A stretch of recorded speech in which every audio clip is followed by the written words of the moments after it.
এবারের পুজোয় আমাদের গন্তব্য ছিল মেঘালয়া। তার প্রথম দিনে আমরা গিয়েছিলাম মারখাম ভ্যালি ট্যুরে। আজকের ব্লগে থাকছে তারই ঝলক। So welcome to my new blog. পাহাড়ে বেড়াতে যাওয়ার সবথেকে প্রিয় একটা ব্যাপার হলো আমার সকালবেলাটা।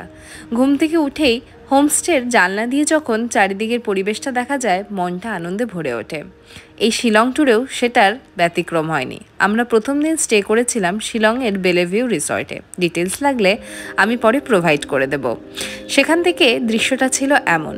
তখন ঘড়িতে প্রায় 7টা মতো বাজে। 9টার সময় আমরা রওনা দেব মারখাম ভ্যালির উদ্দেশ্যে।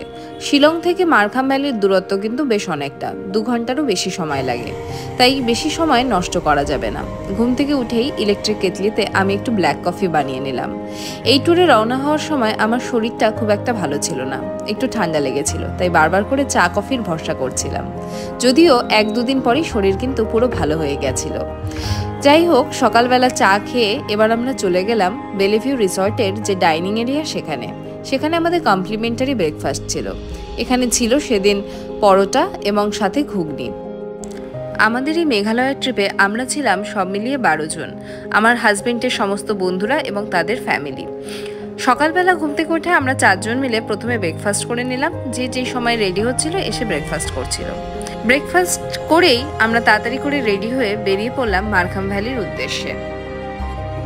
আমরা গুয়াহাটি থেকেই একটা ট্রাভেলার বুক করে নিয়েছিলাম, মানে গুয়াহাটি টু শিলং, তারপর সেখান থেকে চেরাপুঞ্জি, জোয়াই সমস্তটা করে আবার গুয়াহাটি ব্যাক। টোটালটার জন্যই আমরা ট্রাভেলার বুক করে নিয়েছিলাম। যেহেতু আমরা সব মিলিয়ে 12 জন ছিলাম, তাই বড় গাড়ির প্রয়োজন ছিল।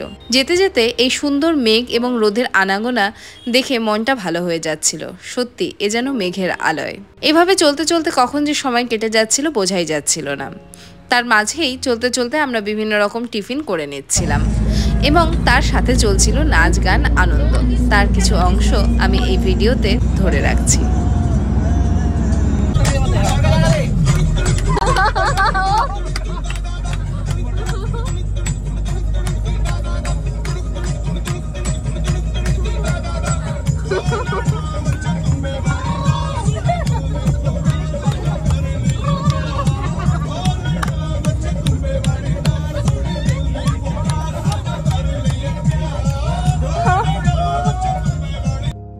গাড়িতে এমন মজা হলে 2 ঘন্টা কাটতে তেমন বেশি সময় লাগে না।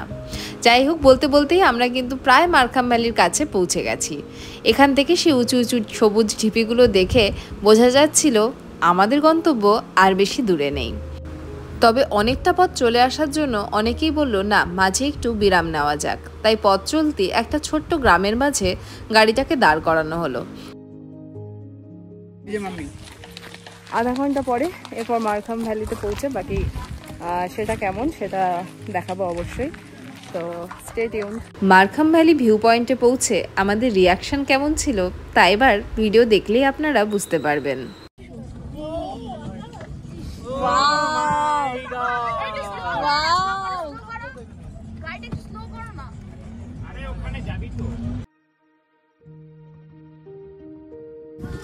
ফাইনালি আমরা মারখাম ভ্যালি পৌঁছে গেছি।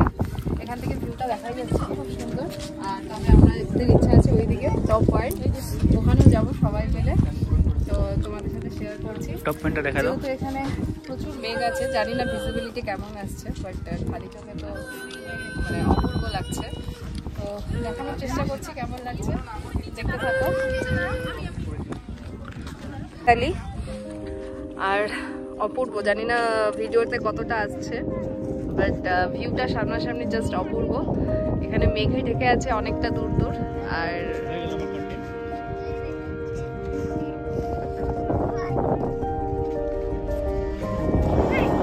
সো ফাইনালি আমরা ওখানে কিছুটা সময় কাটিয়ে এবার যাবো হচ্ছে ওই টপ পয়েন্টে। আশা করি ওখান থেকে ভিউটা আরো বেশি ভালো আসবে। সো চলুন আমাদের সাথে দেখতে থাকো কেমন ভিউটা আসে টপ ইয়ের থেকে। আমার কিন্তু ট্রেক করার বা পাহাড়ে চড়ার একেবারেই অভিজ্ঞতা নেই, পারি না বললেই হয়। তবে মনের জোরে আর ইচ্ছেতে উঠতে শুরু করলাম পাহাড়ের ওপরে। এখানে খুব একটা বেশি ওঠা ছিল না, তবে একটা কথা বলে রাখা ভালো, মেঘালয় বেড়াতে এলে আর বিশেষ করে অফবিট জায়গা যদি আপনাদের এক্সপ্লোর করতে হয় তাহলে কিন্তু প্রিপারেশন নিয়ে আসবেন। তার কারণ সবকটা জায়গাতেই অনেকটা ট্রেক করতে হয়। পরবর্তী যে ভিডিওগুলো আমি আপলোড করব সেখানে দেখবেন কোনো কোনো জায়গায় তো প্রায় 2000-3000 স্টেপ নিচে নামতে হয় এবং উপরে উঠতে হয়। প্রতীক,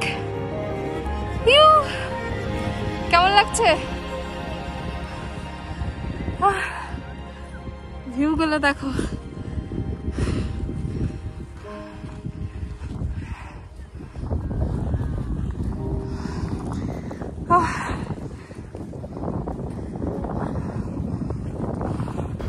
টপ পয়েন্ট থেকে কিন্তু 360 ভিউ পাওয়া যাচ্ছিল, তবে খানিকক্ষণের মধ্যেই চারিদিকটা মেঘে ভরে যাওয়ার জন্য ভিউটা খুব বেশি ভালো আমরা পাইনি, তাই একটু আফসোস হচ্ছিল।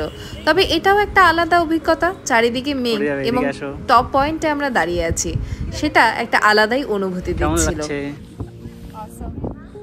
এমনিতে আমার শরীর ভালো ছিল না কালকে থেকে, তো ভাবছিলাম যে এতটা উপরে উঠতে পারবো কিনা, দমের প্রবলেম হতে পারে। তারপরে হলো এতটা এসেছি, এইটুকু হাইকিং করলে করাই যায়, তাই ফাইনালি এইটুকু চলে আসলাম। দারুণ লাগছে, তবে একটু ফগি ওয়েদার, আর একটু ক্লিয়ার হলে হয়তো ভিউটা আরও ভালো আসতো। ওয়েট করছি কিছুক্ষণ এখানে, যদি একটু ফগ ক্লিয়ার হয় তাহলে আরও মানে ব্যাপক। Overall too good. তো টপ পয়েন্ট থেকে আমরা নেমে এলাম, আর অলরেডি এখানে বৃষ্টি শুরু হয়ে গেছে। তো এবার আবার যেখানে ছিলাম সেখানে ফিরে আসছি, আর এরপর আমরা যাচ্ছি হচ্ছে একটু চা খেতে, চা ম্যাগি যেটাই পাই না কেন। কারণ যা শুনেছি তাতে হচ্ছে মেঘালয়াতে খাওয়ার পাওয়াটা তো একটু মুশকিলই, বিশেষ করে ভাত টাত এ সমস্ত কিছু। তো যা পাবো খেয়ে নেব। আর এমনিতে আমাদের প্ল্যান ছিল এখানে এসে রান্না করবে সব, মানে আমরা না, আমাদের সাথে যারা এসছে সেই দাদারা বা আমার সব ফ্রেন্ডরা সবাই কিন্তু রান্নার সমস্ত সরঞ্জাম নিয়ে এসেছে। বাট আজকে ভুলবশত আমরা গ্যাসটাকে গাড়িতে তুলতে ভুলে গেছি। তো এখানে আপাতত যা পাবো, চা হোক ম্যাগি হোক, সেটাই খেয়ে নেব দুপুরে। রাতে একেবারে শিলং ফিরে গিয়ে তখন ভালো কিছু খাওয়া যাবে।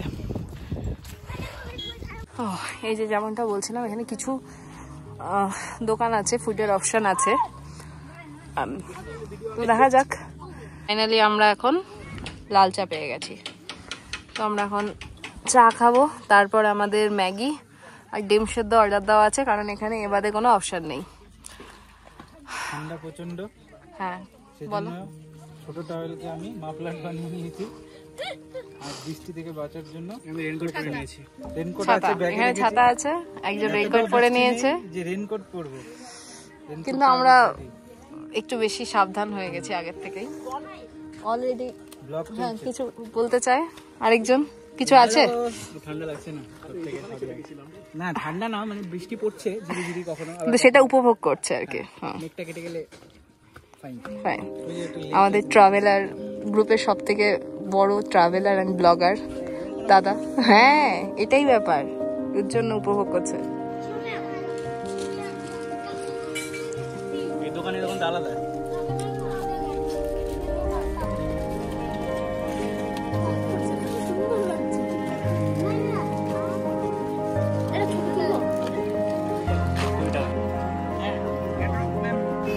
এখানে সময় কাটাতে বেশ ভালো লাগছিল। আমরা সবাই মিলে বেশ খানিকটা সময় এখানে আড্ডা দিলাম। তবে ফিরে যেতে হবে, তার কারণ শিলং ফেরা মানে কিন্তু ওখান থেকে আবার সেই 2-2.5 ঘন্টার রাস্তা। তাই বেশি সময় নষ্ট না করে আমরা রওনা দিলাম শিলংয়ের উদ্দেশ্যে। কেমন লাগলো আজকের ব্লগ অবশ্যই কমেন্ট করে জানাবেন। আর মেঘালয়ের পরবর্তী ভিডিওগুলো দেখতে হলে অবশ্যই সাবস্ক্রাইব করুন আমার এই চ্যানেলটিকে। Thank you.